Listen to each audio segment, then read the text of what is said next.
Hello everyone. तो ये कहानी है कुराता की, जो कि एक हैंडसम और यंग पायलट है।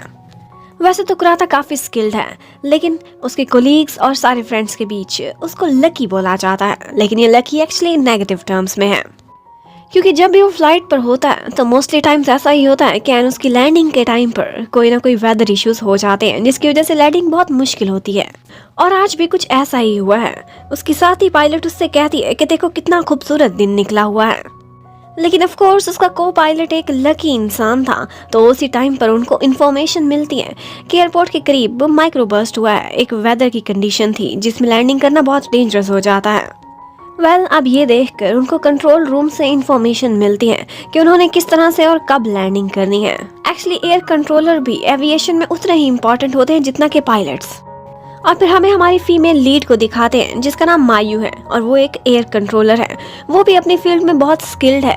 आज इस सिचुएशन में वो ही कैप्टन कुराता को ब्रीफ कर रही थी और उसकी बहुत हेल्प करती है कि किस तरह से उसने लैंडिंग करनी है और ग्राउंड की सिचुएशंस को हैंडल करना है। कुराता ने आज पहली दफा उसकी आवाज सुनी थी और उसकी आवाज में कुछ ऐसा जादू था कि वो उसमें खो ही जाता है। फाइनली इन द एंड वो लोग सेफ लैंडिंग कर लेते हैं। कुराता उसका थैंक्स करना चाहता था, लेकिन वो पहले ही लाइन काट देती है। और फिर एक नाइस लैंडिंग के बाद हमें एयरपोर्ट का सीन दिखाते हैं। कैप्टन कुराता एक बहुत ही नाइस इंसान था। वो हैंडसम होने के साथ साथ बहुत स्वीट और हेल्पिंग भी था। ऑल्दो वो एक पायलट था, लेकिन उसमें थोड़ा सा भी नखरा नहीं था। वो जहाँ पर भी किसी को छोटे से छोटा काम करते भी मुश्किल में देखता था तो फौरन उसकी हेल्प करने पहुंच जाता था। उसे एयर कंट्रोलर की आवाज इतनी पसंद आई थी कि वो जब कभी रेडियो पर उसकी आवाज भी सुनता था तो वहीं पर खड़ा होकर सुनने लग जाता था। लेकिन एक्चुअली एयर कंट्रोलर और पायलट्स ये दोनों एविएशन डिपार्टमेंट से तो है, लेकिन इनकी लाइफ बहुत डिफरेंट होती है। इन लोगों ने कभी एक दूसरे को देखा भी नहीं होता और ना ही पायलट्स का कंट्रोल रूम में कभी आना जाना होता है। लेकिन अब कुराता उसकी आवाज का दीवाना तो हो चुका था, तो वो अपने एक फ्रेंड से यही बात शेयर करता है। उसका फ्रेंड एयरक्राफ्ट टेक्नीशियन था। वो उससे कहता है कि देखो डिफरेंट फील्ड्स में तुम्हारे बहुत सारे फ्रेंड्स होंगे, तो कहीं ना कहीं मुझे उससे ढूंढने में हेल्प करो। और टेक्नीशियन जेम्स भी उसकी हेल्प करने का वादा कर लेता है। और फिर हमें दिखाते हैं कि कंट्रोल रूम में आज एक नई ट्रेनी आई है जिसका नाम कावाहारी है और उसको ट्रेन करने के लिए असाइन किया जाता है मिस्टर नैट को। नैट एक एयर कंट्रोलर था और वो भी मायू की तरह से बहुत स्किल्ड था, लेकिन एक्चुअली वो किसी की ट्रेनिंग करना नहीं चाहता था। उसे ये काम बहुत बोरिंग लगता था। वो जान छुड़ाने की तो बहुत कोशिश करता है, लेकिन फिर भी फंस जाता है। और उधर कावाहारी, उसे एक्चुअली कंट्रोलर बनने में कोई भी इंटरेस्ट नहीं था। एयरपोर्ट में अगर उसे कोई चीज सबसे ज्यादा पसंद थी तो वो थे पायलट्स, और उन्हीं को देखने और उनसे क्लोज होने के लिए ही तो उसने एयरपोर्ट पर ड्यूटी की थी। अब कुछ दिनों बाद कुराता देखता है कि एयरपोर्ट पर स्कूल का एक ट्रिप आया हुआ है, जिन्होंने एक फ्लाइट से जाना था। और उनको देखकर वो नॉस्टैल्जिक हो जाता है, अपने स्कूल के दिनों को याद करने लगता है। इतने में दो एयर होस्टेस उसके पास आती हैं, जो उसको चिपकी गई थी। उसके साथ डिनर पर जाना चाहती थी, लेकिन एक्चुअली कुराता बहुत शाय था और अभी सिंगल भी। वो उनको देखते ही अपनी जान छुड़ाने लगता है, भाग रहा होता है कि मायू में टकरा जाता है। यहाँ पर वो मायू को तो गिरने से बचा लेता है, लेकिन उसका हैंड बैग बिखर गया था। वो उससे सॉरी करता है और उसकी हेल्प कर रहा होता है कि इतने में एक चीफ अटेंडेंट वहाँ पर आ जाती है। उस चीफ अटेंडेंट का नाम था रिकाको और ये मायू की फ्रेंड थी, और इसके साथ साथ वो बहुत अच्छे से जानती थी हमारे कैप्टन कुराता को भी। वो काफी सीनियर थी, तो मजाक में कैप्टन को कहकर जाती है कि यहाँ क्या कर रहे हो, तुम लाइन मार रहे हो लड़कियों पर। अब वो तो ये कहकर चली गई थी, लेकिन मायू के ऊपर कैप्टन कुराता का काफी बुरा इमेज पड़ता है। अब थोड़ी देर बाद उनको पता चलता है कि स्कूल ट्रिप में से एक लड़का मिसिंग हो गया है। अब वो लोग हर तरफ उस स्टूडेंट को तलाश कर रहे होते हैं और कुराता भी अपनी तरफ से पूरी कोशिश करता है। यहाँ पर एक दफा मायू भी उसको देख लेती है। वहीं पर ही स्कूल के कुछ स्टूडेंट्स आते हैं, जो उसकी जैकेट के नीचे से उसकी नेम प्लेट देखते हैं तो पता चलता है कि ये तो पायलट है। वो उसकी नेम प्लेट चेक कर रहे होते हैं कि उसके इतना करीब आते हैं कि मायू पर ऐसा इंप्रेशन पड़ता है कि जैसे वो उसकी जेबों की तलाशी ले रहे हैं। अब उसे लगा था कि कुराता ठरकी होने के साथ साथ एक चोर भी है, बच्चों की चीजें चुराई उसने। पहला ही इंप्रेशन उसका काफी शानदार पड़ चुका था। अब वो स्टूडेंट्स तो चले जाते हैं और कुराता को थोड़ी देर बाद वो स्टूडेंट मिल जाता है जो मिसिंग हुआ था। एक्चुअली वो बहुत डर गया था। जब उसने एयरपोर्ट पर आकर देखा तो उसे लगा कि इतने बड़े बड़े से प्लेन्स ये कैसे हवा में उड़ सकते हैं, और उसे इतना फोबिया हुआ कि वो फ्लाइट से ही भाग रहा था। लेकिन यहाँ पर कुराता उसकी हेल्प करता है और उसको रियलाइज कराता है कि इसको उड़ाने में कितने सारे लोग मिलकर काम कर रहे हैं। और उसका डर खत्म करने के लिए वो ये भी बताता है कि air travel safest type of travel होता है। पता है, मैंने 1000 से ज़्यादा फ्लाइट्स उड़ाई हैं। और इसके साथ साथ एक सीनियर कैप्टन खड़ा था, उसने तो 3500 फ्लाइट्स उड़ाई थी। अब ये सुनकर उस स्टूडेंट को थोड़ी तसल्ली होती है और वो जाने के लिए रेडी हो जाता है। उसके बाद फ्लाइट पर अक्सर ही कैप्टन कुराता का मायू के साथ इंटरेक्शन होता था, लेकिन वो इस आवाज़ की रियलिटी को कि कौन पीछे है कभी भी नहीं जान सका था। आज वो चीफ अटेंडेंट रिकाको से किसी तरह से बात करता है और कहता है कि एक एयर कंट्रोलर ने मेरी एक दफ़ा बहुत हेल्प की थी, मैं उसे थैंक्स करना चाहता हूँ। तुम्हारी भी तो कंट्रोलर फ्रेंड्स है ना, उनको किसी दिन डिनर पर बुलाओ, हम लोग इकट्ठे जाएंगे। उनसे वो ये बात डिस्कस करना चाहता था ताकि कुछ तो सुराग लगे कि वो आवाज़ असल में है किसकी। रिकाको इस काम के लिए फौरन से मान जाती है, क्योंकि एक्चुअली कुराता के उस टेक्नीशियन फ्रेंड जिसका नाम जेम्स था, उस पर रिकाको का क्रश था और इसी बहाने वो खुद भी डेट पर जाना चाहती थी। इस डिनर पर मायू भी आई हुई थी, लेकिन वो बहुत शाय थी, वो जल्दी लोगों से सोशलाइज नहीं होती थी। सारा समय वो खामोश बैठी रहती है। यहाँ पर कुराता बहाने से पूछता है कि एक दफ़ा माइक्रोब्लास्ट की सिचुएशन हुई थी और एक कंट्रोलर ने मेरी बहुत हेल्प की थी, मैं उसे थैंक्स नहीं कर सका। क्या आप जानती हैं कि वो कौन था? मायू को तो वो इंसिडेंट फौरन से याद आ गया था, लेकिन वो खामोश रहती है, ये नहीं बताती कि वो ही थी। लेकिन कावाहारी को पहली ही नज़र में कुराता बहुत अच्छा लगा था। वैसे ही उसका तो क्रश होता था पायलट्स पर, तो वो बाहर निकलकर झूठ बोल देती है और कहती है कि उस दिन वो लड़की मैं ही थी जो कंट्रोलर थी जिसे आप तलाश कर रहे हो। ये सुनते ही एकदम से कुराता को बहुत खुशी होती है। उसे फाइनली वो आवाज मिल ही चुकी थी, लेकिन एक्चुअली वो ऐसे आवाज नहीं पहचान सकता था क्योंकि रेडियो पर आवाज थोड़ी डिफरेंट सुनाई देती। वो खुश होता है और कावाहारी से अपना नंबर भी शेयर कर लेता है। वो दोनों दोस्ती कर लेते हैं। कावाहारी के चले जाने के बाद मायू बाहर निकलती है और अपनी बाईसाइकिल लेकर वहां से जा रही होती है कि उसकी चेन उतर जाती है। तो यहाँ पर कैप्टन कुराता उसकी हेल्प करता है। कुराता उसकी चेन ठीक करते करते उसे बता रहा था कि पायलट होने से पहले ही मैंने बाईसाइकिल की शॉप पर पार्ट टाइम जॉब की है, इसलिए मैं ये काम बहुत अच्छे से जानता हूँ। अब थोड़ी देर बाद वहाँ पर कुछ ड्रंक मैन गुजर रहे होते हैं जो मायू से टकराने वाले थे, लेकिन कुराता उसे प्रोटेक्ट करता है। अब नेक्स्ट डे कुराता की फ्लाइट थी और जैसा कि वो लकी था, तो आज भी उसकी लक इतना साथ देती है कि लैंडिंग करते समय एयरपोर्ट पर बहुत ज़्यादा फॉग हो गई थी, जिसकी वजह से विजिबिलिटी बहुत कम थी। पैसेंजर्स तो बहुत ज़्यादा घबरा जाते हैं और पैनिक करते हैं क्योंकि उनमें मोस्टली स्टूडेंट्स थे। लेकिन ऐसे में जिस एयर कंट्रोलर से उसका कांटेक्ट होता है वो मायू थी, जो कि उसे लग रहा था कि कावाहारी है और वो उसकी हेल्प से बहुत अच्छे से लैंडिंग कर लेता है। अब एक दफ़ा कहा जाए तो ऐसा लगता था कि कुराता को वो आवाज़ मिल चुकी है कावाहारी की शक्ल में, लेकिन कहीं ना कहीं उसका मन ये बात मानता ही नहीं था।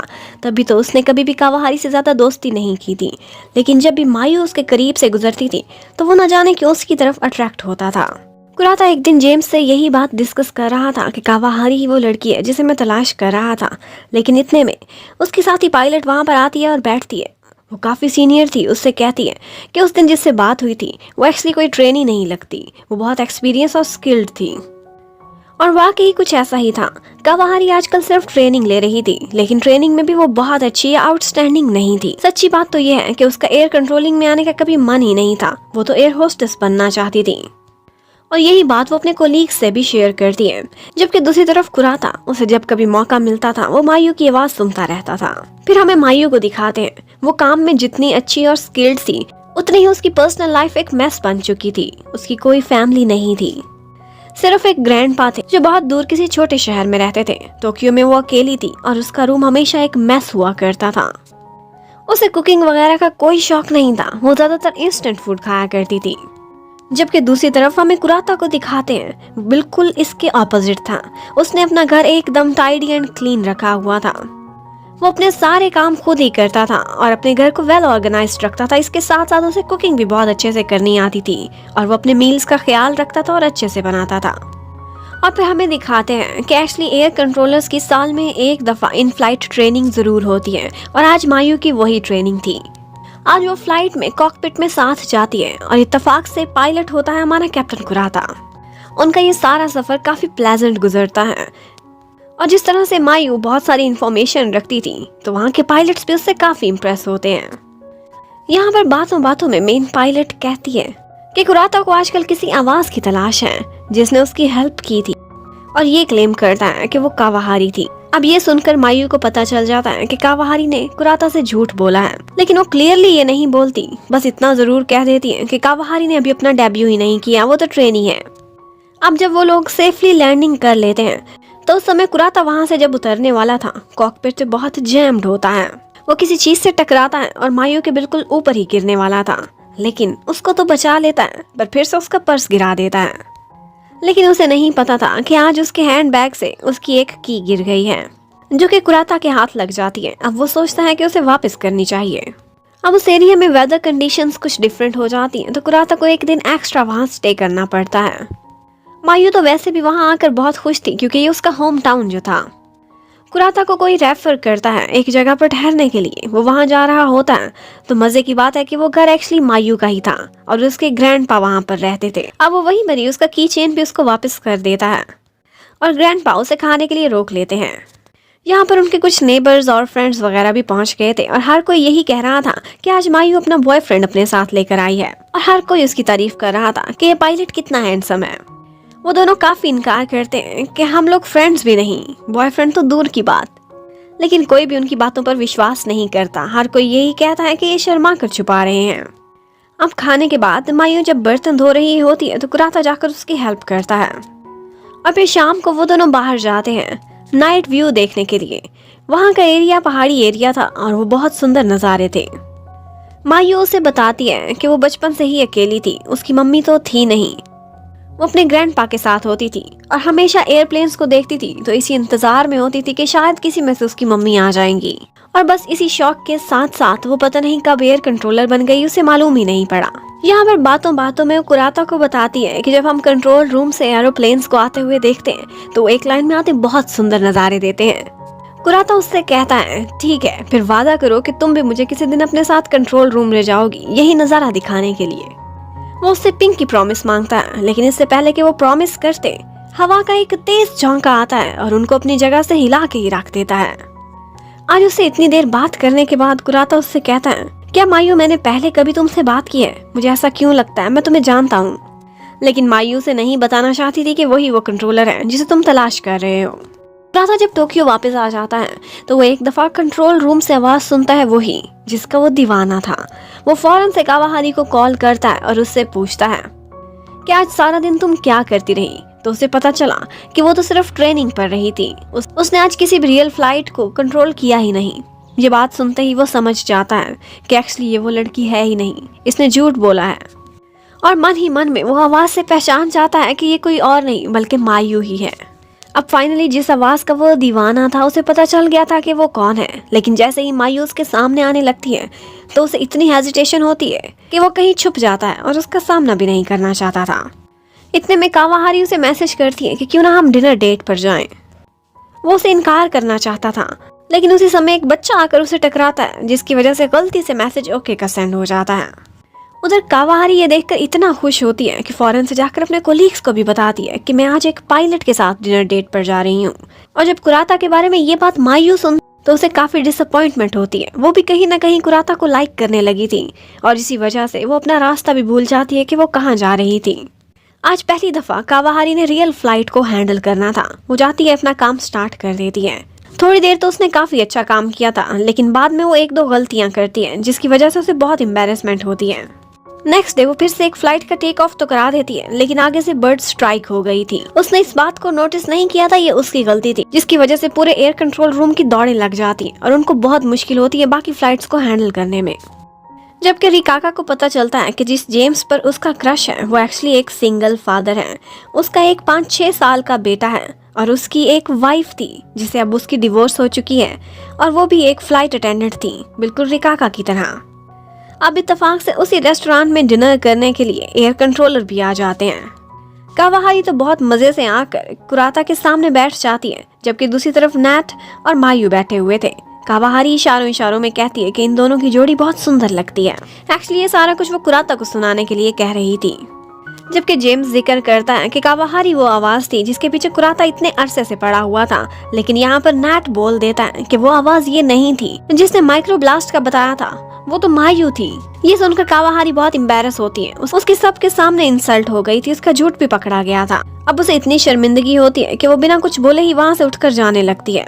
कुराता को उसके लिए बुरा फील हो रहा था, तो वो भी उसके पीछे पीछे जाता है और वो उसे एक जगह पर ड्रिंक कराने के लिए ले जाता है। कावाहारी उससे कहती है कि मैं यंग हूँ, बहुत स्मार्ट हूँ, तुम मुझ में क्यों नहीं कोई इंटरेस्ट दिखाते? मायू में ऐसा क्या है जो मुझ में नहीं? मुझे बताओ, मैं खुद को चेंज कर दूंगी। लेकिन कुराता उससे कहता है ऐसी कोई बात नहीं, मैं किसी के नेगेटिव पॉइंट्स पे डिस्कस नहीं करना चाहता। हाँ, तुम अगर मुझे अपनी अच्छी क्वालिटीज कहोगी तो मैं जरूर बताऊंगा। लेकिन कावाहारी इतनी डिसअपॉइंटेड थी कि वो कहती है कि मैं ये जॉब ही छोड़ देना चाहती हूँ।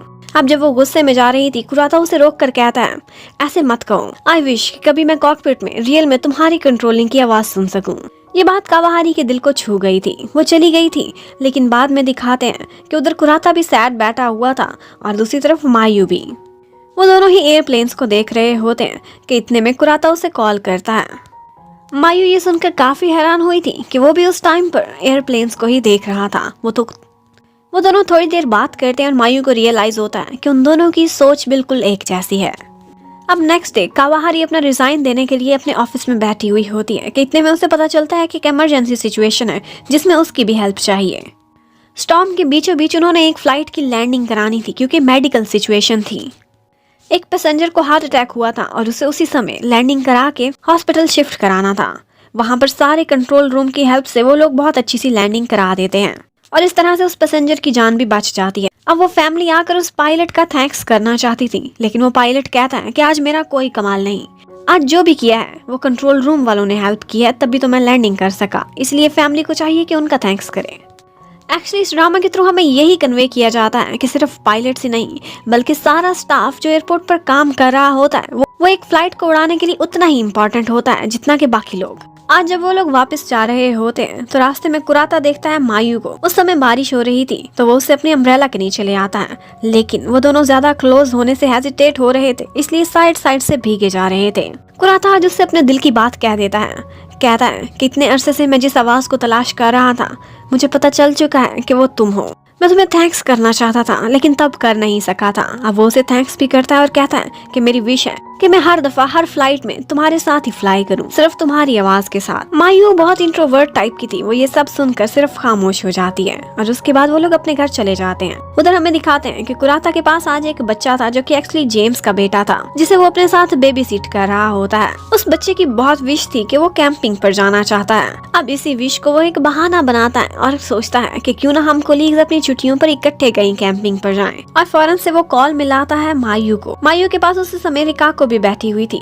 और वो उससे कहता है कि क्यों ना हम सारे फ्रेंड्स इकट्ठे कैंपिंग पर जाएं। इससे पहले कि मायू कुछ बोलती, रिकाको फौरन से यस कर देती है। अब प्लान तो कंफर्म हो चुका था। इतने में वो बच्चा उनसे बातें करने लगता है, वीडियो कॉल ऑन कर देता है और उसी समय कुराता से मिलने के लिए उसकी एक कोलीग आती है। सुकी उसकी कुछ चीजें वापस देने के लिए आई थी, उसकी पुरानी फोटोज थी। लेकिन जैसे ही वो घर में आती है तो उसी समय वो बच्चा वीडियो कॉल करके उन दोनों को उनके सामने दिखा देता है। अब ये सोचकर कुराता बहुत एम्बैरस होता है और उसके बाद उसकी हिम्मत भी नहीं हुई थी कि वो मायू से कोई बात कर सके। लेकिन वो खामोशी से अपनी कैंपिंग पर जाने की तैयारी करता रहता है। उसे तो लगा था कि सिर्फ रिकाका और मायू आएंगे, लेकिन साथ ही साथ नाथ और कावाहारी भी वहाँ पहुँचे हुए होते हैं। वो थोड़ा तो डिसअपॉइंट हुआ था लेकिन खामोश हो जाता है। इतने में वो लोग दो टीम्स बना लेते हैं, एक एयरक्राफ्ट टीम और एक ग्राउंड टीम, और इन दोनों की आपस में रेस होनी थी कि कौन पहले डेस्टिनेशन पर पहुंचेगा। नाथ ड्राइविंग में इतना अच्छा नहीं था तो वो अपनी सीट मायू को दे देता है। तो अब इनफैक्ट मायू वर्सेस कुराता होने वाला था, एक पायलट का मुकाबला एक एयर कंट्रोलर से। लेकिन पायलट जितना अच्छा एयरक्राफ्ट उड़ाता था उतनी अच्छी वो गाड़ी नहीं चला सकता था। मायू उसको आसानी से हरा देती है और वो लोग बहुत पहले ही वहाँ पर पहुंचे हुए होते हैं। अब वो लोग सारे मिलकर वहाँ पर काफी इंजॉय करते हैं, कैंपिंग के बीच खुद ही कुकिंग करते हैं, इकट्ठे टाइम स्पेंड करते हैं। यहाँ पर कुराता को मायू के काफी क्लोज आने का मौका भी मिल जाता है और वो बातों बातों में अंदाजा लगा लेता है कि ये इंट्रोवर्ट और काम नेचर की है, इसे स्लोली ही किसी का आगे बढ़ना पसंद है। अगर वो मायू का दिल जीतना चाहता है तो कोई बड़ा स्टेप करने की कोई जरूरत नहीं, सिर्फ उसके साथ टाइम बिताए और उसका दिल जीतने की कोशिश करे। जबकि उधर जेम्स को अंदाजा हो गया था कि रिकाको उसमें इंटरेस्ट रखती है। वो उसको साफ ही कह देता है कि मैं अभी कोई रिलेशनशिप रखने के कोई मूड में नहीं हूँ, मेरी नजर सिर्फ अपने बेटे पर है और अपने कैरियर पर, इसलिए कोई उम्मीदें ना रखना। वो उसको इनकार कर देता है जिससे रिकाको का मूड बहुत खराब हो जाता है और रिका को अपना सारा गुस्सा जाकर मायू के ऊपर निकालती है, क्योंकि वो उस समय कुराता को देख रही थी दूर से। वो उससे कहती है कि ये सारे लड़के बिल्कुल डम्प होते हैं, इनको हम में कोई इंटरेस्ट नहीं, कुराता को ही देख लो, बेशक तुम्हारी आवाज का दीवाना है, नाइस बना हुआ है, कुराता से ज्यादा उम्मीदें ना रखना, ये हैंडसम है और पायलट है, दुनिया इसकी दीवानी है, याद नहीं तुमने इसके घर पर सुकी को भी देखा था, मुझे पूरा विश्वास है ये तुम्हारी आवाज का तो दीवाना बनता है, लेकिन ये सिर्फ टाइम पास कर रहा है।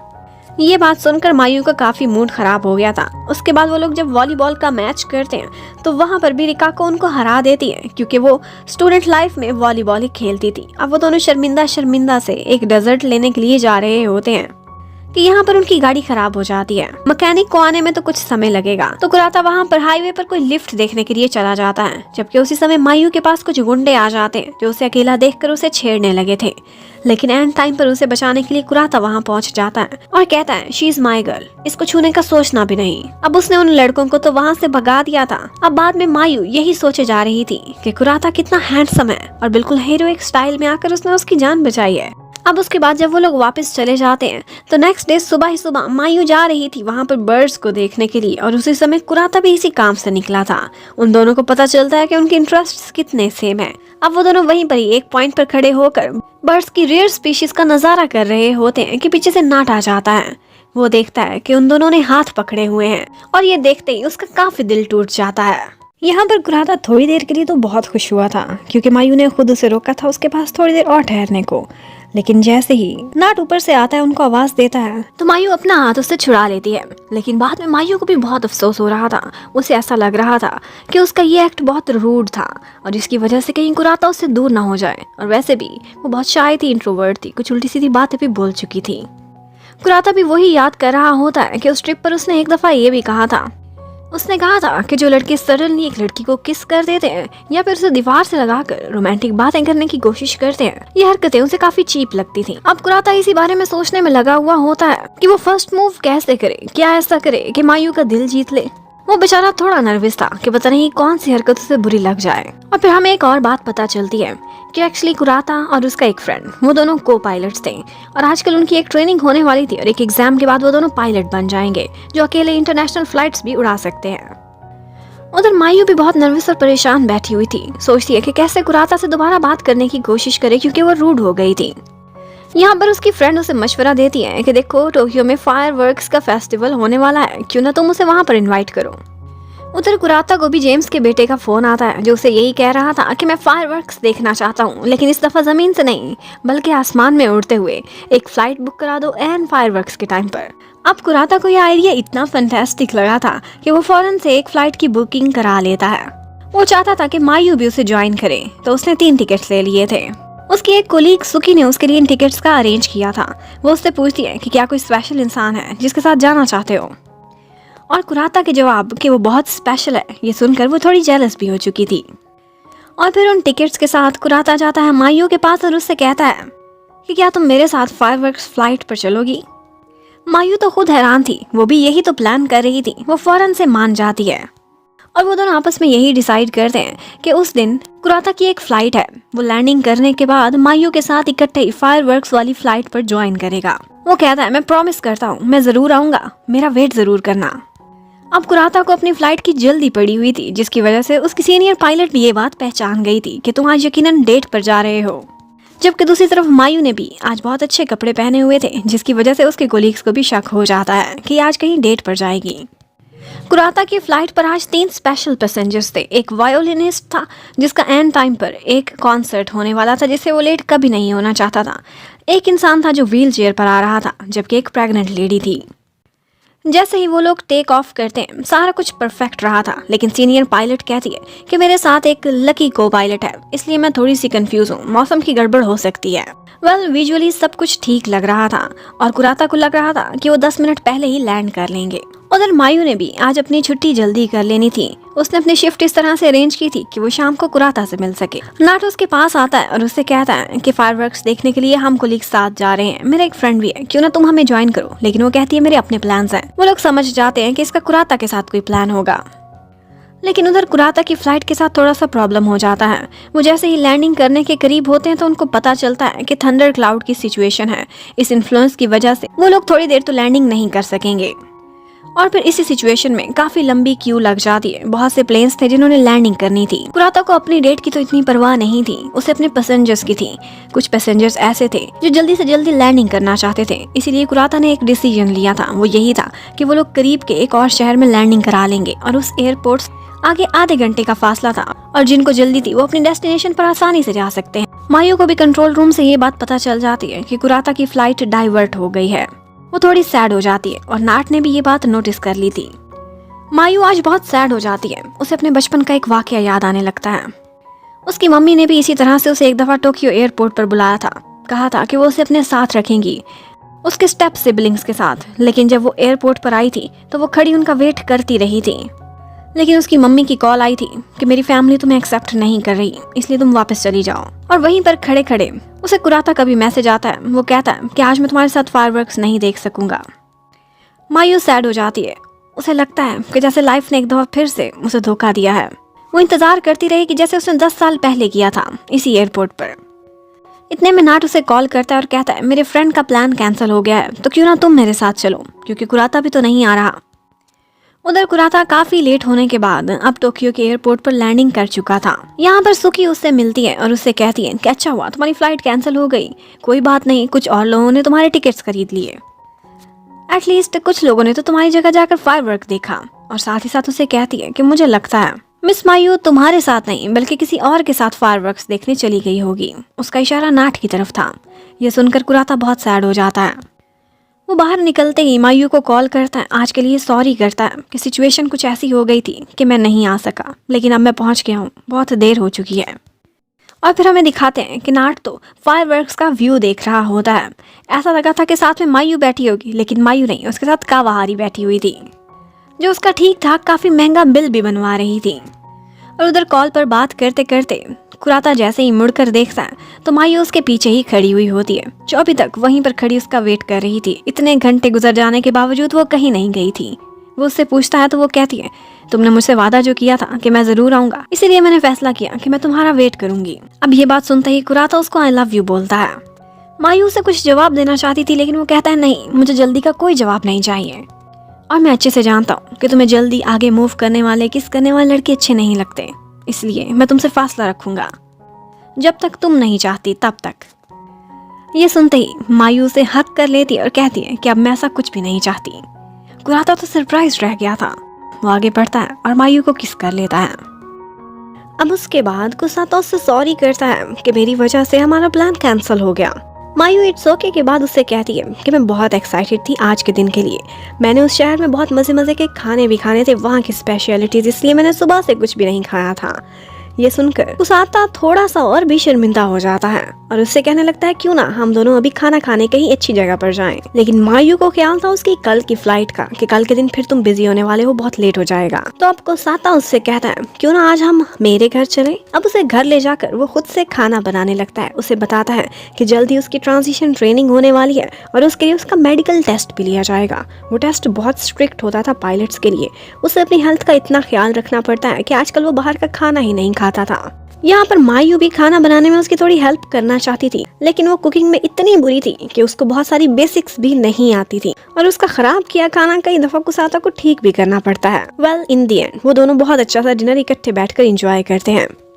यहाँ पर कुसाता उसे अपनी फैमिली के बारे में भी बहुत कुछ बताता है। उसके मम्मी डैडी का एक हेयर सैलून था, वो हमेशा बिजी रहते थे, इसी वजह से बचपन से उसने खाना बनाना सीख लिया था। और कुसाता बहुत एक्साइटेड था क्योंकि आगे ट्रांजिशन ट्रेनिंग के बाद उसे इंटरनेशनल फ्लाइट्स उड़ाने की इजाजत मिल सकती है। उसका यही सपना था कि खुद अपना जहाज उड़ाकर अपने मम्मी डैडी को हवाई ले जाए, जहाँ जाना उनका हमेशा से ड्रीम था। यहाँ पर कुराता उससे ये रिक्वेस्ट भी करता है कि तुम अब मेरे नाम के साथ फॉर्मेलिटीज लगाना बंद करो, हम एक दूसरे को स्वीट नेम से बुलाया करेंगे जैसे हमेशा गर्लफ्रेंड बॉयफ्रेंड करते हैं। मायू खाना खत्म करते ही वहाँ से जाने लगती, लेकिन कुराता ऐसा बिल्कुल नहीं चाहता था। वो एक बहाने से कहता है मुझे कॉफी बहुत अच्छी बनानी आती है, प्लीज इंतजार करो, मैं तुम्हें लाटे बना कर देता हूँ। लेकिन मायू को जैसे उससे भी ज्यादा जल्दी थी। एक्चुअली वो बहुत नर्वस हो रही थी। वो दोनों वहाँ पर अकेले थे, बहुत रात भी हो चुकी थी। वो कल जल्दी काम पर जाने का बहाना लगाकर वहाँ से निकल जाती है, जबकि उधर कुराता यही सोच सोच कर परेशान हो रहा था कि कहीं मैं कुछ ज्यादा ही जल्दी मूव करने लग गया हूँ। उसे अपने घर पर रात ठहरने की बात मुझे नहीं करनी चाहिए थी। अब नेक्स्ट डे उनके एयरपोर्ट पर एक शूट हो रहा होता है जिसमें वो एक पायलट की लाइफ को डिपिक्ट करते हैं। इस शूट के लिए मॉडल उन्होंने कुराता को रखा था क्योंकि वो काफी हैंडसम था। कुराता उनको अपने दिन की सारी डिटेल्स बताता है और इसी बीच वो उनको बताता है कि हम अपने मेन पायलट के साथ पहले अपनी फ्लाइट की सारी डिटेल्स भी डिस्कस करते हैं। लेकिन ये सारी एक्टिंग इतनी नेचुरल थी और इसमें बहुत सी उल्टी सीधी हरकतें भी थी क्योंकि जिस मेन पायलट को उन्होंने दिखाया गया था वो एक्चुअली इंटरनेशनल फ्लाइट का था, वो और तरह का प्लेन उड़ाता था जबकि कुराता और तरह का। लेकिन डायरेक्टर का कहना था इससे क्या फर्क पड़ता है, हमें बस एक अच्छा शूट चाहिए। इतने में कुराता को खुशखबरी मिलती है और वही गुड न्यूज वो सबसे पहले जाकर बताता है मायू को। वो कहता है मैं तुम्हें देखकर ये बात बताना चाहता था कि मेरी कल से ट्रांजिशन फ्लाइट की ट्रेनिंग स्टार्ट हो रही है। वो क्लियर करने के बाद वो इंटरनेशनल फ्लाइट्स उड़ा सकता है। उसका इतना बड़ा सपना पूरा होने वाला था तो मायू भी उसके लिए बहुत खुश हो जाती है।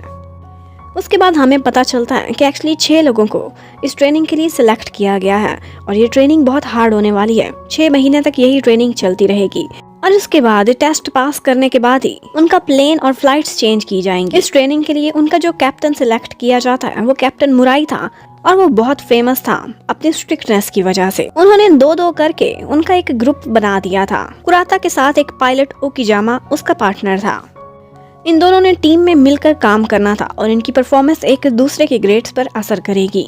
ये ट्रेनिंग बहुत स्ट्रिक्ट होती है। कभी कभी वो लोग साउना भी जाते हैं खुद को रिफ्रेश करने के लिए। बाकी सब तो ठीक जा रहा था लेकिन कुराता का जो पार्टनर था ओकिजामा वो काफी रूड टाइप का था और उसे लगता था कि जैसे वो सबसे सुपीरियर है। वो इतना किसी और से कोऑपरेट भी नहीं करता था। जबकि उधर मायू उसे सारे यही कह रहे थे कि आजकल तुम्हारा बॉयफ्रेंड बहुत ज्यादा बिजी रहता है तो तुम्हारा तो दिल ही नहीं लगता होगा। वो लोग उसको यही एडवाइजेस करते रहते हैं कि बिल्कुल कुराता को फ्री ना जाने देना, उसे मैसेज करती रहना, उसे कभी कभी मिलने जाना ताकि ये ना हो कि टेस्ट क्लियर करने के बाद तुम उसके दिल से भी निकल चुकी हो। इतने में वहाँ पर जेम्स आ जाता है और उन सारों को अपने बेटे शॉन की बर्थडे के लिए इनवाइट करता है। उसकी बर्थडे मनाने के लिए उसने पूरा रेस्टोरेंट बुक करा लिया था। उधर कुराता ट्रेनिंग के बीच अपना पुराना प्लेन भी देखने के लिए जाता है जो उसने 3 साल उड़ाया था। वो थोड़ा सा नॉस्टैल्जिक होने लगता है क्योंकि ऑफ कोर्स उसकी प्रमोशन हो जानी थी और ये प्लेन अब उसे उड़ाने को नहीं मिलना था। इतने साल इकट्ठा काम करने पर उसकी उस विमान से काफी दिल लगी हो गई थी। कुराता को बहुत कम टाइम मिलता था, वो ज्यादातर अपनी पढ़ाई में बिजी रहता था। लेकिन एक दिन वो मायू को कॉल करके बताता है कि कल से बहुत इंपॉर्टेंट दिन स्टार्ट होने वाले हैं क्योंकि थ्योरी के बाद अब हमें सिमुलेटर पर प्रैक्टिस कराई जाएगी और उसके बाद हमारे वहाँ पर ग्रेडिंग भी की जाएगी। वो उससे सॉरी करता है कि आजकल बिजी होने की वजह से मैं तुमसे मिल नहीं पाता, लेकिन साथ में वादा करता है कि शॉन की बर्थडे जिस दिन हो रही है उस दिन मैं उस पार्टी में ज़रूर आऊँगा। मुझे पता है कि तुम भी आ रही हो। ये कॉल काटने के बाद कुराता को कुछ यादें आने लगती हैं। फ्लैशबैक में हमें दिखाते हैं कि कुराता एक दिन अपने मम्मी डैडी के साथ एयरपोर्ट पर आया था। उसकी बचपन की विश थी कि वो एक पायलट बने, तो उसने अपने सामने पहली दफ़ा इतने बड़े बड़े प्लेन्स को देखा था। वो एक्साइटेड हो रहा था। उसी वक्त एयरपोर्ट पर मायू भी खड़ी हुई थी, वो बहुत सैड थी। ये वही दिन था जब उसकी मम्मी उसको रिसीव करने नहीं आई थी। कुराता उसके पास जाता है कि हर कोई खुश है प्लेन्स को देखकर, तुम उदास क्यों हो। वो दोनों थोड़ी देर बात करते हैं और उसके बाद मायू उससे कहती है कि एक प्लेन उड़ाना सिर्फ एक पायलट का काम नहीं होता, हमेशा उसे हीरो क्यों माना जाता है। देखो बहुत सारे लोग होते हैं, टेक्नीशियन, ग्राउंड स्टाफ और इसके साथ साथ एयर कंट्रोलर भी। ये सारे लोग हेल्प करते हैं तभी तो एक पायलट जहाज उड़ा सकता है। कुराता को अभी भी पता नहीं था कि वो लड़की मायू थी, उसी की अपनी गर्लफ्रेंड। वो यही याद करता है कि पता नहीं वो लड़की अब कहाँ होगी और क्या कर रही होगी। उसके बाद नेक्स्ट डे कुराता और ओकिजामा दोनों सिमुलेटर पर प्रैक्टिस करने लगते हैं। लेकिन ओकिजामा उसको बहुत नीचा दिखाता था और उससे कहता है कि ग्रुप में प्रैक्टिस करने की बजाय तुम पहले खुद को इम्प्रूव करने की कोशिश करो, क्योंकि वो थ्योरी में उससे काफ़ी आगे था। जबकि उधर कावाहारी आज नाट के साथ खड़ी हुई होती है। वो एक दफ़ा उससे मजाक करती है और कहती है देखो मायू पर तुम्हारा क्रश है, ये तुम्हारी नज़रों से दिखता है। अब तो उसका बॉयफ्रेंड भी इर्द गिर्द नहीं, वो कितना लोनली फील करती होगी। ये तुम्हारा चांस है, तुम उसके दिल में जगह बनाने की कोशिश करो। लेकिन नाट का कहना था मैं इतना मीन इंसान नहीं हूँ। और साथ ही साथ उसकी तारीफ करने लगता है कि तुम आजकल काम में बहुत अच्छी जा रही हो। और यहीं पर ही कावाहारी को देखकर साफ पता चलता है कि उसका हार्ट फ्लटर किया है जिस तरह से नाट ने उसे छुआ था। एक दिन कुराता के घर पर मायू उससे मिलने के लिए आती है। एक्चुअली वो ये नहीं चाहती थी कि वो दोनों बहुत दूर हो जाएं और ट्रेनिंग की वजह से उनके बीच फासले आए। बस एक बहाना था उससे मिलने का। वो उसके लिए खाने को कुछ लेकर आई थी, लेकिन वो सिर्फ वेजिटेबल्स थी क्योंकि वो बाहर का खाना तो खाता नहीं था। कुराता बहुत खुश हो जाता है, उसे स्पेशल लग रहा था कि उसकी गर्लफ्रेंड उसके लिए टाइम निकाल कर आई। लेकिन इतने में उसके दो फ्रेंड्स भी वहां पर पहुंच जाते हैं। केक लेकर आए थे जो लंबी क्यू में लगकर उन्होंने निकाला। लेकिन इतने में उसके दो फ्रेंड्स भी वहां पर आ जाते हैं जो भी उसके लिए खाना लेकर आए थे। वो वहां पर मायू को देखते हैं तो बहुत खुश हो जाते हैं, उससे बहुत अच्छे से मिलते हैं। उन्हें पता चल गया था कि ये कुराता की गर्लफ्रेंड है। उन्हें लगा था कि हमने इनको डिस्टर्ब किया है, लेकिन वो लोग कहते हैं कि क्यों ना हम लोग मिलकर खाना खाएं। पर यहाँ पर मायू एंटी सोशल थी, उसे लोगों के बीच बैठना अच्छा नहीं लगता था। वो एक्सक्यूज करती है और वहाँ से निकल जाती है। आज कुराता ने उसको अपने अपार्टमेंट की की भी दी थी, ये कहकर कि तुम मेरे लिए बहुत स्पेशल हो, आइंदा कभी भी तुम्हें डोरबेल ना बजानी पड़े। मायू के बैग में एक एनर्जी ड्रिंक रह गई थी जो वो कुराता के लिए लेकर आई थी, तो वो मुड़कर अंदर जाने लगती है। वो फ्रेंड्स जो बातें कर रहे थे उससे हमें पता चलता है कि एक्चुअली सुख पहले कुराता की गर्लफ्रेंड हुआ करती थी। वो उसकी एक्स इस तरह से बनी कि उन दिनों भी कुराता अपनी ट्रेनिंग पर था और ट्रेनिंग के बीच वो उसे टाइम नहीं दे पाया था, जिसकी वजह से उनका ब्रेकअप हो गया। वो कहते हैं केयरफुल रहना, ये ना हो फिर से वैसा ही हो जाए। इतने में कुराता को कुछ आवाज आती है, वो जाकर देखता है तो मायू उसके लिए वही ड्रिंक रख कर गई थी। उसके पास कीज थी तो वो बिना डोरबेल की अंदर आ गई थी और अब वो जा चुकी थी। कुराता परेशान हो जाता है कि उनकी बातों से वो कोई गलत मतलब ना निकाल ले। अब नेक्स्ट डे कुराता की प्रैक्टिस चल रही होती है। वो लोग सिमुलेटर पर बैठते हैं और वहाँ पर उनको बहुत चैलेंजिंग सिचुएशंस का सामना करना पड़ता है। कभी वो स्टॉर्म में अपने प्लेन को लैंडिंग करा कर दिखाते हैं तो कभी कभी विजिबिलिटी बहुत लो होती है। ऐसे में वो क्या डिसीजन लेंगे और प्लेन को कैसे हैंडल करेंगे, इस सब की उनकी ट्रेनिंग की जा रही थी और कैप्टन मुराई परफॉर्मेंस के अकॉर्डिंग उनको ग्रेड्स भी दे रहे थे। उसी वक्त हमें दिखाते हैं कि उधर शॉन की बर्थडे चल रही होती है जिसमें उन्होंने पायरेट्स वाला थीम रखा हुआ था। वहाँ पर बहुत सारे लोग आए हुए थे और जेम्स अपने बेटे के लिए बहुत खुश था। कुराता की जब परफॉर्मेंस एंड होती है तो कैप्टन मुराई उससे कहता है, मैंने सुना था कि तुम लकी पायलट हो, इसका आज तुम्हें बहुत फ़ायदा हुआ है, क्योंकि हमेशा उसकी लैंडिंग मुश्किल वेदर में होती आई थी। उसे बहुत अच्छी ट्रेनिंग थी कि किस सिचुएशन में क्या करना चाहिए और प्रैक्टिकल लाइफ की इतनी ट्रेनिंग के बाद वो एक्चुअली प्रैक्टिकल में ओकिजामा से बहुत आगे निकल जाता है। मायू आज बर्थडे पर बहुत मिस कर रही थी कुराता को। बाहर आकर उसे मैसेज करना चाहती थी कि तुम कब आओगे, कहीं आना भूल तो नहीं गए, लेकिन फिर खुद ही मैसेज डिलीट कर देती है क्योंकि वो चिपकू नहीं बनना चाहती थी। जबकि उधर ओकिजामा वो बहुत ज़्यादा जेलस हो गया था कुराता से। उसे लगता था कि वो उससे सुपीरियर है, लेकिन जब भी प्रैक्टिकल करते थे तो कुराता उससे आगे निकल जाता था। इमरजेंसी लैंडिंग की सिचुएशन हो या मुश्किल हालात में डिसीजन लेना, कुराता हमेशा आउटस्टैंडिंग रहता था। कुराता उससे कहता है, मैं तुम्हें अपने एक्सपीरियंस से बहुत कुछ सिखा सकता हूँ, हेल्प कर सकता हूँ, लेकिन ओकिजामा को गुस्सा आ जाता है कि तुम इस काबिल नहीं कि मुझे कुछ सिखाओ। सुखी ने उनको ऐसे बातें करते हुए देख लिया था तो वो कुराता को अपने पास बिठाती है और उससे कहती है कि पहले भी जब फर्स्ट ऑफिसर बनना था तब तुम्हारी ट्रेनिंग बहुत डिफिकल्ट थी, उसी की वजह से हमारा ब्रेकअप हुआ। वो अपने पुराने दिनों को याद करने लगती है, लेकिन कुराता को इन बातों में कोई भी इंटरेस्ट नहीं था। अचानक से उसे याद आता है कि आज तो उसने बर्थडे पार्टी पर जाना था और उसकी गर्लफ्रेंड उसका वेट कर रही होगी। तो वो फौरन से जाता है, चेंज करके भागता हुआ उसी रेस्टोरेंट में पहुंचने लगता है। लेकिन जब तक वो वहां पहुंचा था पार्टी ओवर हो गई थी और उसे ये भी पता चलता है कि मायू थोड़ी अपसेट हो गई थी, जिसकी वजह से आज उसने दिन के टाइम पर ही काफ़ी ड्रिंक कर लिया है। मायू को उसके घर तक ड्रॉप करने के लिए नाट उसके साथ जाता है। एक जगह बैठकर वो पानी पी रही होती है कि नाट उससे कहता है, पायलट्स पर हमेशा सबका क्रश होता है और वैसे भी तुम्हारा बॉयफ्रेंड बहुत परफेक्ट है, उसमें थोड़ा सा भी नखरा नहीं, वो बहुत हम्बल बॉय है। लेकिन मायू अनकंफर्टेबल फील कर रही थी क्योंकि उन दोनों की पर्सनैलिटीज बिल्कुल ऑपोजिट थी। वो एंटी सोशल थी जबकि कुराता इतना सोशल और लोगों से घुलने मिलने वाला, हर किसी का आइडियल इंसान। इतने में कुराता भी वहां पर पहुंच जाता है और नाट से कहता है, आगे मैं अपनी गर्लफ्रेंड को खुद ही ले जाऊंगा। अब वो दोनों वॉक कर रहे होते हैं। मायू थोड़ा सा गुस्से में थी और अपसेट भी। वो उससे कहती है, तुम मुझे कुछ कह क्यों नहीं रहे, क्यों नहीं कहते कि मैंने दिन में ड्रिंक क्यों नहीं किया, क्यों नहीं ये बोलते कि मैं एक मुसीबत हूँ।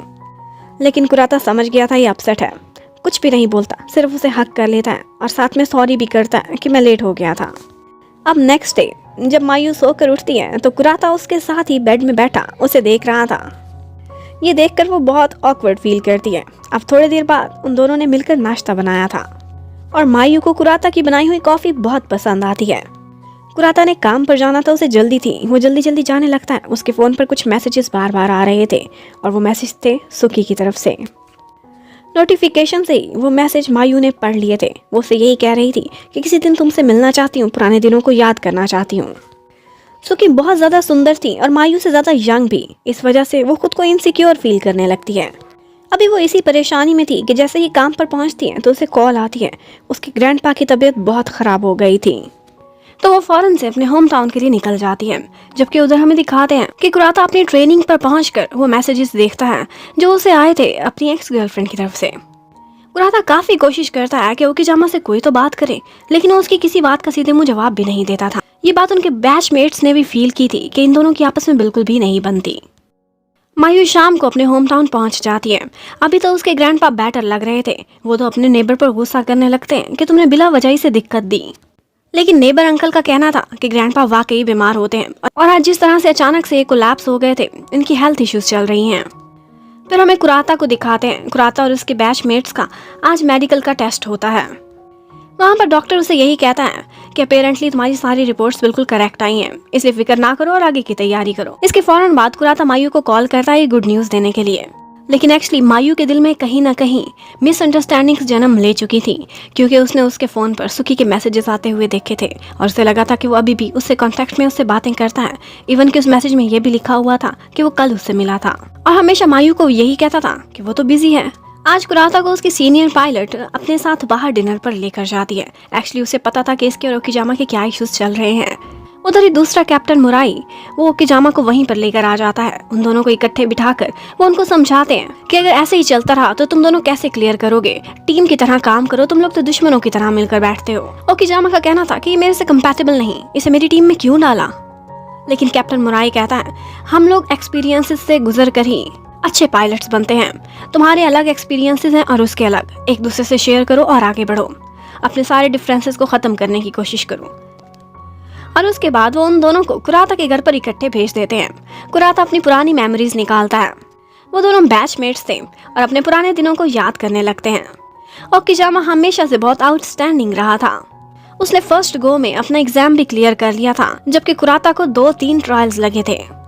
लेकिन अब कुराता को लकी होने की वजह से ऐसे ऐसे एक्सपीरियंसेस मिले थे कि वो प्रैक्टिकल लाइफ में उससे आगे बढ़ चुका था।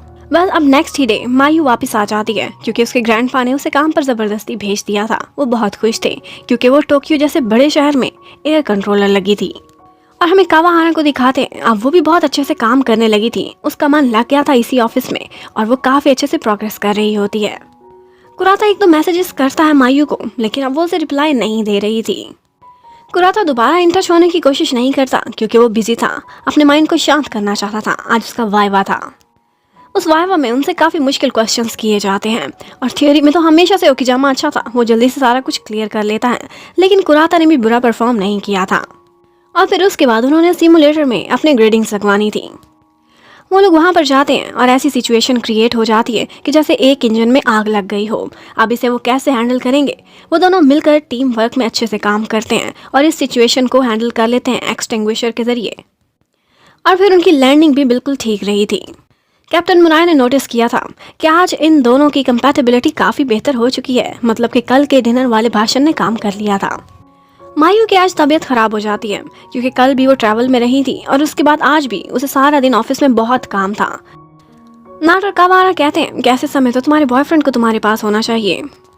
क्या आप दोनों की बातचीत नहीं होती? आप दोनों को कभी इकट्ठे भी नहीं देखा।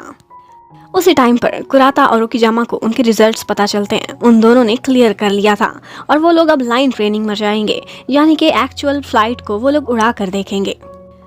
कैप्टन मुराई उनको कहता है अब से तुम लोगों की ट्रेनिंग और भी सख्त हो जाएगी, एक्चुअल प्लेन उड़ाओगे। ज़रा इमेजिन करो अगर उसी प्लेन में तुम लोगों की फैमिली बैठी हो तो उनको कैसे सुरक्षित करना है। वेल अब ये सब होने के बाद कुराता बाहर निकलकर मायू को मैसेज करने ही लगता है कि वहाँ पर सुकी आ जाती है। उसकी बात सुनती ही नहीं बल्कि उसे ज़बरदस्ती घसीटती हुई अपने साथ ले जाती है और ऐसे उन दोनों को इकट्ठे जाते हुए मायू भी देख लेती है और उसकी मिसअंडरस्टैंडिंग और भी बढ़ गई थी। लेकिन सुकी उसे अपने साथ एक जगह पर डिनर के लिए लेकर जाती है और बताती है कि यही वेन्यू सिलेक्ट किया है मैंने अपनी वेडिंग के लिए भी। तो हमें पता चलता है कि सुकी उसमें इंटरेस्टेड नहीं बल्कि उसको अपने वेडिंग का इनविटेशन देने के लिए आई है। थोड़ा बहुत वो पुराने दिनों को भी याद करती है और दोनों एक दूसरे से मजाक करते हैं कि तुमने मुझे डंप किया। नहीं, मैंने नहीं, तुमने किया। सुकी अपने फियांसे से प्यार जरूर करती थी, लेकिन वो कहती है कि वो पायलट नहीं है, पायलट का तो अपना ही चार्म होता है। अब जब वो वहाँ से वापस आ रहे होते हैं तो नाट आता है कुराता के पास और उस पर गुस्सा करने लगता है कि क्या तुम्हें पता भी है मायू बीमार है और तुम होके सुकी के साथ फिर रहे हो। इधर से उसके ग्रैंडपा की तबीयत खराब थी और आज ओवरवर्क की वजह से वो भी स्ट्रेस में है। ये सारा कुछ सुनकर कुराता हैरान रह जाता है। उसे इन बातों का कोई अंदाजा नहीं था। आज वो जाता है मायू के घर पर। वो अंदर एंटर होता है। मायू से कहता है, तुमने मुझे बताया क्यों नहीं? तुम्हारे साथ टेंशन चल रही हैं। तो मायू कहती है, मैं क्यों बताती तुम्हें?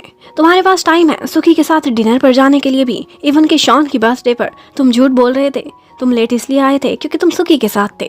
और मुझे लगता है कि जैसे हम लोग कंपैटिबल ही नहीं है। शायद हमारा ये रिश्ता ज्यादा देर चल भी ना सके। वो इस तरह की बातें कहती है। कुराता को भी आगे से गुस्सा आ जाता है। वो बगैर कुछ कहे वहां से निकल जाता है। और फिर उसके बाद हमें दिखाते हैं, कुराता ने सोचा था कि मैं बाद में इसे मनाऊंगा। अभी उसकी लाइन ट्रेनिंग थी, मतलब कि जैसी परफॉर्मेंस उसने रियल प्लेन पर करनी थी उसके बाद ही उसे लाइसेंस मिलेगा नए प्लेन को उड़ाने का। उधर हमें जेम्स को दिखाते हैं। आज वो खुद रिकाको के पास आता है और उससे कहता है कि क्यों ना तुम मेरे साथ डिनर पर चलो। वो एक दफ़ा बहुत खुश हो गई थी और कहती है, ये बदलाव कैसे? जेम्स कहता है, एक्चुअली मेरा बेटा भी फ्रेंड्स के साथ बिजी है और कुराता भी। अब क्या करूं, मैं बोर हो रहा हूं। ये सुनकर उसे बहुत गुस्सा आता है।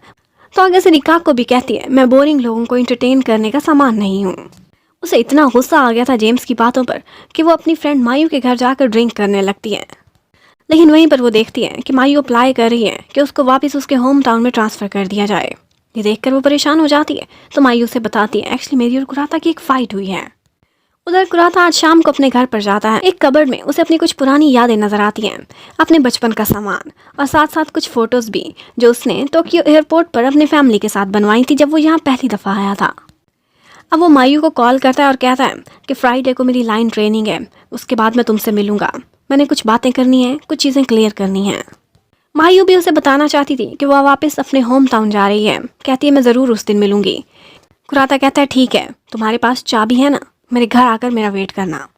वेल, कुराता को आज सारे लोग बेस्ट विशेस कह रहे होते हैं। इवन कि उसकी स्वीपर्स तक से दोस्ती थी, वो भी उसके लिए प्रे कर रहे थे कि आज की उसकी परफॉर्मेंस बहुत अच्छी जाए। इवन के सबसे बड़ा सरप्राइज तो उसे उस टाइम पर मिलता है जब उसके अपने मम्मी डैडी भी उसी फ्लाइट में बैठने के लिए वहाँ पर आए हुए थे। वो कहते हैं, हवाई तो तुम मुझे पता नहीं कब लेकर जाओ, लेकिन अभी की तुम्हारी पहली फ्लाइट पर हम सफ़र करना चाहेंगे। वेल, अब इतनी खुशी काफ़ी नहीं थी। वो आगे बढ़ता है तो उसका सीनियर इंस्ट्रक्टर कैप्टन मुराई भी खड़ा हुआ था। वो कहता है, मैं तुम्हें गुड लक विश करने आया हूँ, तुम मेरे स्टूडेंट हो और मेरे फेवरेट भी। फिर हमें कैप्टन किटामी को दिखाते हैं।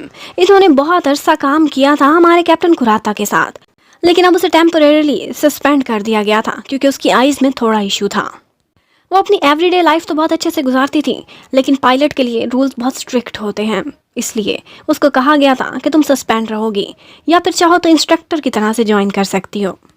वेल, फिर हमें दिखाते हैं कि कुराता अपना वो प्लेन टेक ऑफ करा कर ले जाता है। उसके सारे फ्रेंड्स उसे गुड लक कह रहे थे। उन लोगों का टेक ऑफ बहुत स्मूथ किया था और उसके साथ जो सीनियर पायलट थे वो भी काफ़ी फ्रेंडली और स्वीट थे। मायू को आज छुट्टी थी। वो अपने ग्रैंडपा को कॉल करती है और कहती है कि मैं वापस आपके पास आना चाहती हूँ, मैं यहाँ से ट्रांसफ़र कराना चाहती हूँ। मैं चाहती हूँ कि अब आप बूढ़े हैं तो मैं आपका सहारा बनूँ, आपके साथ रहूँ। लेकिन ग्रैंडपा उससे कहते हैं, नहीं, मेरा ये सपना नहीं। मैं चाहता हूँ कि तुम सबसे बड़े एयर कंट्रोल ऑफिस में ही काम करो, अपनी सर्विसेज दो।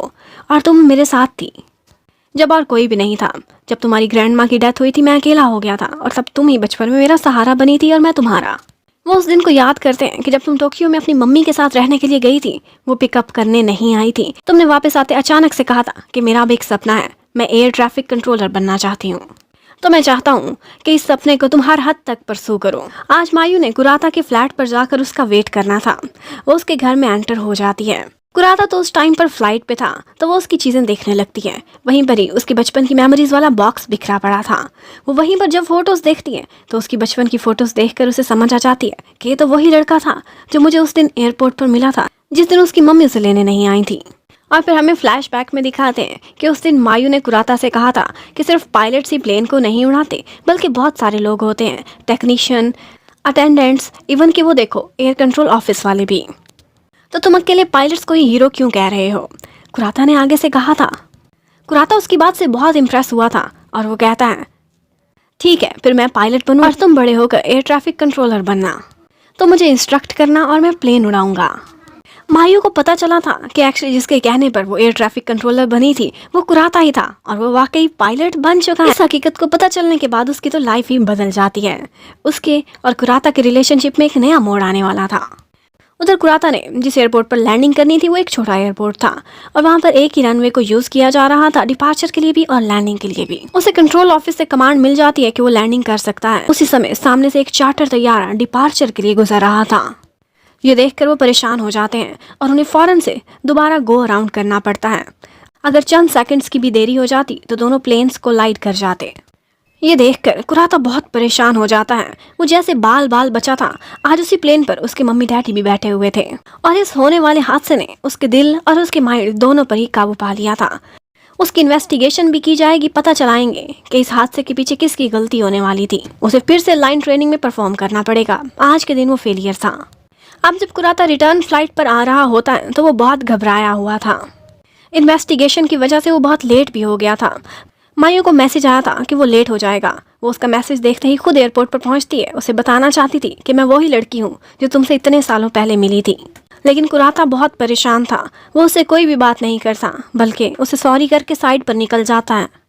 और फिर हमें दिखाते हैं कि उसके सारे इंस्ट्रक्टर्स और सारे फ्रेंड्स ने ये बात नोटिस की थी कि इस हादसे के बाद कुराता सही मेंटल स्टेट में नहीं है। इस हादसे ने उस पर बहुत इफेक्ट किया था और जैसे वो हर किसी की आकर पहले हेल्प किया करता था, वो बिल्कुल अकेला रहता था, किसी के पास भी नहीं आता था। वो जब सोता था तो सपने में भी उसे वही हादसा नजर आता था जो उस वक्त होने वाला था। मायू से कई दफ़ा कांटेक्ट करने की कोशिश करती है, लेकिन वो उसे रिप्लाई भी नहीं करता। फिर एक दिन वो उसे फ़ोन करके कहता है कि सॉरी, मैं थोड़ा रूड हो रहा हूँ, लेकिन आजकल मैं बहुत डिस्टर्ब हूँ। जब तक मेरी अगली लाइन ट्रेनिंग सक्सेसफुल नहीं हो जाती मैं बात नहीं कर सकूँगा। इतने में नाट आता है मायू के पास और उससे कहने लगता है कि शायद मैंने तुम दोनों की कोई लड़ाई करा दी है। उस दिन मैंने ही कुराता गुजाकर डांटा था कि वो तुम्हारा ख्याल नहीं रख रहा, और वैसे भी मुझे भी लग रहा था कि वो तुम्हारे से झूठ बोल रहा है, फ्लर्ट कर रहा है। असल में वो सुखी से भी मिलता था, लेकिन आज मुझे एयरपोर्ट पर सुखी मिली थी और मुझे पता चला है कि उसकी तो शादी हो रही है। और उस दिन कुराता को भी वो इसीलिए मिलने गई थी क्योंकि वो उसे अपनी शादी पर इन्वाइट कर रही थी। अब ये सुनकर मायू की सारी मिसअंडरस्टैंडिंग दूर हो जाती है। जबकि उधर कावाहारा वो नाट में बहुत इंटरेस्ट लेने लगी थी। वो उसका इंस्ट्रक्टर था, लेकिन वो उसे लाइक करना स्टार्ट हो जाती है। कैप्टन किटामी आजकल बहुत परेशान थी। उसे कहा जा रहा था कि वो इंस्ट्रक्टर बन जाए, लेकिन उसे तो आसमानों में उड़ना पसंद था। ये बात उसे बहुत शौक देती है कि आइंदा से वो प्लेन नहीं उड़ा पाएगी। उधर कुराता इतना परेशान था कि वो अपना फ्लैट छोड़कर अपनी मम्मी के पास चला जाता है। उन्हें कहता है कि उस दिन मेरे साथ कितनी बड़ी टेंशन आई थी, लेकिन उसकी मम्मी कहती है हमें तो कोई परेशानी नहीं हुई थी, हमें लगा था कि रेगुलर इश्यूज हैं, ऐसे फ्लाइट में होते रहते होंगे। उसकी मामा टेक्निकल इश्यूज को नहीं समझ सकती थी और कुराता को समझ नहीं आ रहा था कि वो अपना दिल का बोझ किसके साथ हल्का करे। उधर मायू आज फिर जाती है कुराता के फ्लैट पर। वो आज उधर जाने की बजाय कहीं और चली जाती है। कुराता को उसी टाइम पर कैप्टन मुराई ने बुलाया था। वो वैसे तो बहुत स्ट्रिक्ट नज़र आते थे, लेकिन वो कुराता की परेशानी समझ चुके थे। उसे कहते हैं, अपनी स्टोरी सुनाने लगते हैं कि मैं पहले पैराग्लाइडर था। मुझे शुरू से ही आसमानों पर उड़ने का बहुत शौक था और इसी के बाद ही मैं पायलट बना हूँ। लेकिन एक दफ़ा पैराग्लाइडिंग करते हुए हवा का दबाव बहुत ज़्यादा था और मेरे साथ एक ऐसा हादसा हुआ था जिसकी वजह से मेरी जान जाते जाते बची थी। मैं एक दफ़ा बहुत डर गया था और मैंने कभी भी ना उड़ने का फैसला किया था। तुम हैरान हो रहे होगे फिर मैं आज पायलट कैसे बन गया। एक्चुअली मेरा एक इंस्ट्रक्टर था। मेरे टीचर ने मुझे कहा था कि अगर तुम यूं डर के बैठ जाओगे तो फिर और कौन उड़ाएगा प्लेन, कैपेबल लोग कहाँ से आएंगे, इसलिए ये जिम्मेदारी तुम्हें उठानी पड़ेगी। वो आज कुराता को भी यही कहता है, अगर तुम नहीं उड़ाओगे तो और कौन प्लेन उड़ाएगा। तुम दूसरे लोगों से बेहतर सबकी सुरक्षा कर सकते हो, ये टैलेंट तुम में है और यही तुम लोगों की खिदमत में यूटिलाइज करोगे। उसकी बातें सुनकर कुराता का माइंड वाकई बदल चुका था। उसने भी फैसला किया था कि अपने डर पर काबू पाकर अब वो दोबारा से उड़ेगा। उधर मायू आज आ गई थी कुराता की मम्मी डैडी के हेयर सैलून पर। वैसे तो वो उनसे बात करना चाहती थी, लेकिन मम्मी उसे कस्टमर समझकर उसे बिठा लेती हैं और उसकी कटिंग करने लगती हैं। मायू वैसे तो एंटी सोशल थी, लेकिन आज वो आंटी से इतनी प्यारी प्यारी बातें करती है और कहती है कि कोई था जो मुझे बचपन में मिला था और आज फिर से मुझे मिला है। मैं उसके लिए बहुत खुश हूँ कि वो अब मेरी लाइफ में आया है। उसकी बातें आंटी के दिल को भी लग गई थी। इतने में कुराता भी ऊपर से आता है। उसे वहाँ देखकर हैरान रह गया था और फिर उसे अपने साथ वो अपने घर पर ले जाता है। कुराता उससे कहता है कि मेरे ख्याल से हमें हमारी मिसअंडरस्टैंडिंग्स दूर करनी चाहिए। मायू कहती है, मैंने तुम्हें इस अरसे में बहुत मिस किया और मैं तुम्हारे लिए परेशान भी रहती थी, लेकिन जब अब तुम मेरे सामने आए हो तो मुझे बहुत गुस्सा आने लगा है तुम पर। तुम खुद को समझते क्या हो? क्या सिर्फ पायलट ही प्लेन उड़ाता है? सिर्फ वो ही नहीं, बल्कि बहुत सारे लोग होते हैं जो उसके साथ मिलकर उड़ाते हैं। वो सारी बातें दोहराती है जो उसने बचपन में उसे बोली थी। सेम टू सेम वही वर्डिंग बोलकर वो वहाँ से निकलकर चली जाती है। अब ये कुराता पर था कि वो उसे पहचान पाएगा कि नहीं। कुराता थोड़ी देर सोचता है और उसे याद आ जाता है कि एक्चुअली मायू तो वही लड़की है जो इतने सालों पहले उसे एयरपोर्ट पर मिली थी। उधर हमें जेम्स को दिखाते हैं, वो अब रिकाको में इंटरेस्ट लेने लगा था। वो एक दफ़ा उससे कहता है कि एक्चुअली जब मैं बोर हो रहा होता हूँ तो मैं उन्हीं लोगों के साथ समय बिताना चाहता हूँ जो मेरे लिए सबसे इम्पॉर्टेंट है, और उनमें से एक तुम हो। अब ये सुनकर तो रिकाको को अपने कानों पर विश्वास ही नहीं हो रहा था। अब उनका भी कपल बनने लगा था। आज फिर से कुराता की एक फ़्लाइट थी और यहीं पर ही उसकी दोबारा से टेस्टिंग होनी थी परफॉर्मेंस की। आज वो बहुत कॉन्फिडेंट था। उसे दोबारा से वही जज्बा मिला था।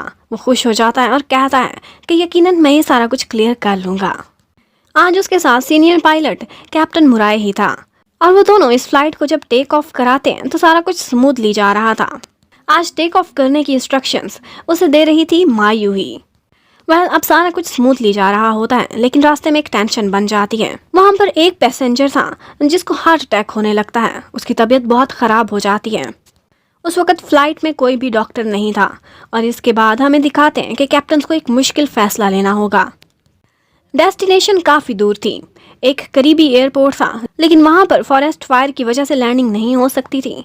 तो कैप्टन कुराता से पूछता है, तुम क्या फ़ैसला लोगे? कुराता कहता है, बेशक हमारा काम है लोगों को डेस्टिनेशन पर पहुंचाना, लेकिन इमरजेंसी में मेरे ख्याल से हमें वापस मुड़ना चाहिए। हम टोक्यो में ही लैंडिंग करेंगे इस पेशेंट के लिए। और वो लोग अपने प्लेन को वापस मोड़ लेते हैं, लेकिन मोड़ते ही उन्हें पता चलता है कि आगे टोक्यो में भी इस वक्त स्टॉर्म आया हुआ है, बहुत तेज़ बारिश हो रही है। ऐसे में लैंडिंग बहुत डिफ़िकल्ट हो जाएगी। एक दफ़ा कुराता बहुत घबरा जाता है, लेकिन फिर उसे वही बातें याद आती हैं जो मायू ने उससे कही थी कि एयरप्लेन सिर्फ पायलट ही नहीं उड़ाते, बल्कि बहुत से लोग साथ हैं जो उसके इस मिशन को सक्सेसफुल बनाएंगे। और वो कहता है, ठीक है, हम ये करके दिखाएंगे। लेकिन वो लोग जैसे ही एयरपोर्ट के करीब पहुंचे थे, वहाँ से तूफान ख़त्म होकर सूरज ने निकलना स्टार्ट कर दिया था। कुराता बहुत खुश होता है। उसने एक डिफ़िकल्ट फैसला लिया था और अब कुदरत ने भी उसका साथ दिया था। अब वो लोग सेफली लैंडिंग कर लेते हैं और वो पेशेंट भी उसको टाइम पर हॉस्पिटल पहुंचा दिया जाता है। उसके बाद वो एक दफ़ा फिर से डिपार्चर करेंगे और अपनी डेस्टिनेशन की तरफ जाएंगे। अब जब सारी फ़्लाइट को हैंडल करके कुराता वापस आता है तो मायू सामने ही खड़ी उसका वेट कर रही होती है। अब टाइम था उन दोनों का। कुराता भी हर टेंशन से फ्री था और मायू और कुराता उसी पॉइंट पर जाते हैं जहाँ पर वो 10 साल पहले एक दूसरे से मिले थे। मायू कहती है कि उस दिन अगर मेरी मम्मी मुझे पिक करने के लिए आ जाती तो हम दोनों की मुलाकात भी ना होती। पता है क्या, मैं आज खुद को लकी कंसीडर करती हूँ। अच्छा ही हुआ कि उस दिन मम्मी यहाँ नहीं आई थी, तुम आए थे और तुमने मुझे एक सपना दिखाया, जिसके बाद मुझे अपनी लाइफ में कोई तो मिशन मिला और आज तुम भी मिल गए। कुराता उससे कहता है, मुझे पता है तुम वापस जाने का सोच रही थी ना, प्लीज़ ना जाओ, यहीं पर हो मेरे साथ हमेशा। मैं चाहता हूँ कि मैं हवाओं में उड़ूँ और तुम्हारी आवाज़ के साथ उड़ूँ, और जब मैं वापस आऊँ तो तुम मेरे साथ हो। अब कुराता ने ऑफिशियली उसे प्रपोज कर दिया था, तो वो दोनों यहाँ पर एक पिंकी प्रॉमिस करते हैं, और वो यही था कि वो हमेशा एक दूसरे से प्यार करते रहेंगे और एक दूसरे को खुश रखेंगे। और फिर उसके बाद कुराता मायू को किस करता है और इसके साथ ही उनकी हैप्पी लाइफ स्टार्ट हो जाती है। कुराता अब एक सक्सेसफुल पायलट था।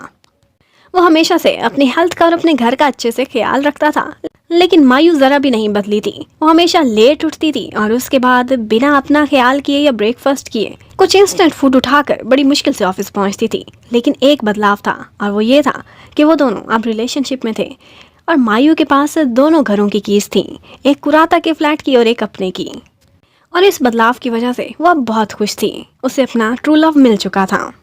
उधर कुराता को उसी पेशेंट की फैमिली की तरफ से आज एक कार्ड मिलता है जिसमें वो उसे थैंक्स कर रहे थे कि तुमने हमारी डैडी की जान बचाई। कुराता को हमेशा की तरह काम करने में बहुत खुशी होती थी, लेकिन आज भी जब कभी वो मायू की आवाज़ सुनता था तो रेडियो पर खड़े होकर सुनता रह जाता था। वो आज भी उस आवाज़ से प्यार करता था, लेकिन अब वो आवाज़ उसकी ज़िंदगी का हिस्सा बन चुकी थी। और इसी के साथ ही ये ड्रामा ख़त्म होता है। Thank you for watching. Bye bye.